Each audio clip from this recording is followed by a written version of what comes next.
both to express some gratitude and to share just a little bit about the name, and then we'll send you off on your day. But of course, we first wanted to express gratitude and just our unending gratitude to Hashem, to Kadosh Baruch Hu, for the endless brachos and blessings that He bestows upon us every moment of every single day. I'd like to also give a huge thank you to my in-laws for their tireless efforts in helping us as we prepare for the Shalom Zachar and the Bris, and for my parents for all their support, and both sets of parents for Herculean efforts that they made in watching our kids during the birth and aftermath of the birth. I'd like to give another huge thank you to my brother and my sister-in-law for flawlessly timing their summer vacation to Denver. And a big thank you as well to my sister Jessie. She's out now, but thank you, Jessie, for there she is. Thanks, Jessie, for hopping on a plane to Denver in the middle of your family vacation to Boston. Thank you for being here with two of your beautiful boys. And it is rare, and thank you to my nephew Yisrael Meir, the one who taught me about. The one who taught me about. Is the first of the little ones that I ever encountered. It's rare to have the three of us siblings all together, but it's an immense blessing to be here at such a joyous occasion. I'd like to also thank my incredible colleagues at the Jewish Experience, who, without batting an eye, make special accommodations for us to pull everything off here, despite many goings-ons, many scheduling conflicts, many other events going on here. And I believe there's even a wedding here tonight. So thank you for everyone's flexibility in enabling us to make space for us here. A huge thank you to Rabbi Liban for being so amazingly helpful in assisting us with everything that we needed this last week. And a huge thank you as well to the community who's been bringing over meals every night. We feel so blessed to be part of such a community. And then I'd like to give a huge thank you to my incredible wife, who's busy feeding the baby now. I'm not sure what I did to merit being her husband, but raising a family with her has been the privilege and joy of my lifetime. In fact, as soon as she reminded me this week that as soon as we started dating about 20 years ago or so, I actually drew a picture on, it must have been Microsoft Art, or I don't even know what it's called. It's a picture of me and her in a table with 8 children around the table. I forgot about this, but she reminded me this week. And here we are, 20 years later, thank God, with 8 children around our table. Thank you, Hashem, for bringing my dream to fruition. Now just a word about the name. We named our son Dovid after my wife's grandfather, David Nadel. Although he passed away when Sarah was very young, Sarah has very fond memories of him.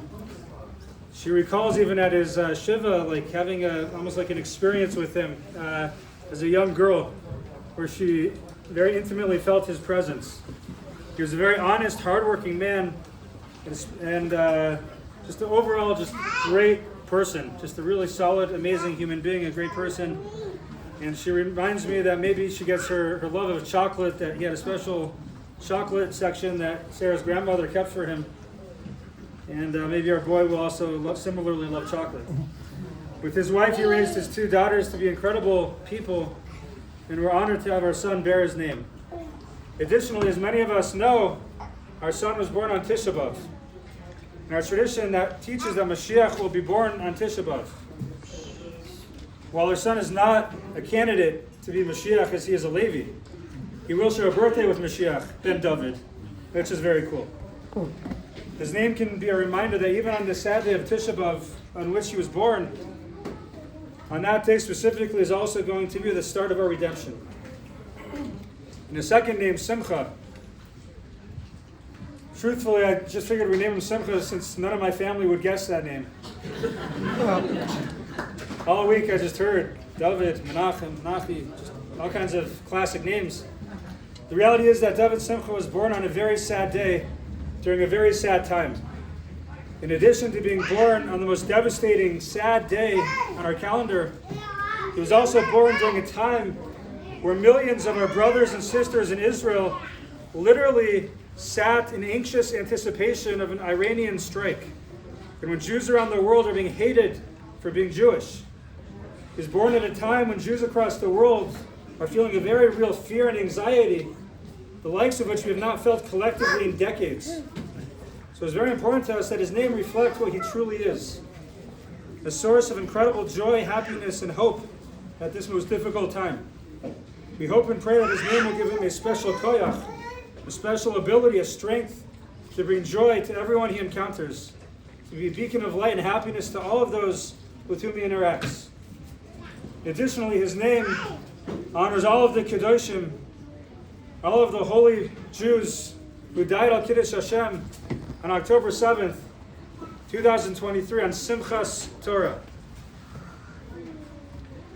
Just to conclude, in late October of this past year, I did something I never had really done before. And I went to my Saba's grave to pray for the well-being of my cousins in the army of Gaza and for the Jewish people.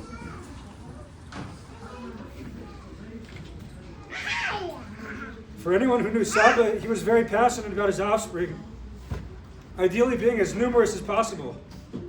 After every birth, he made a new family tree and he updated it with the birth of every baby. Interestingly, while walking to his grave, I passed my great-grandmother's grave as well, from my dad's side, Bess Wolf, and on her tombstone was written, "Her family was her life."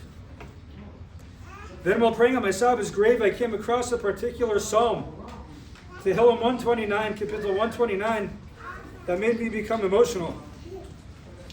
And Dovid HaMelech writes there, he says, "Eshtecha kegefen paria b'yarkaseh v'secha," that your wife will be like as fruitful as a fruitful vine in the innermost parts of your house. Banecha keshisle zesim saviv l'shulchanecha. Your sons, your children will be like olive shoots around your table. Then he concludes and he says, Yivarechecha Hashem mitzion, God will bless you from Zion, from Zion. Right, B'tuv Yerushalayim, and you'll see the good of Jerusalem. Kol yemei chayecha, all the days of your life. And then it says, Urei vanim levanecha shalom Yisrael, and you will see children to your children, and there will be peace upon the Jewish people.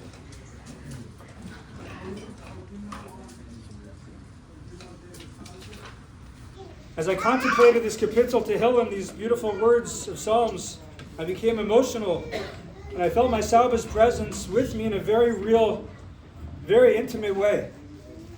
And I understood at that moment what he always taught me, that our response to destruction is to build.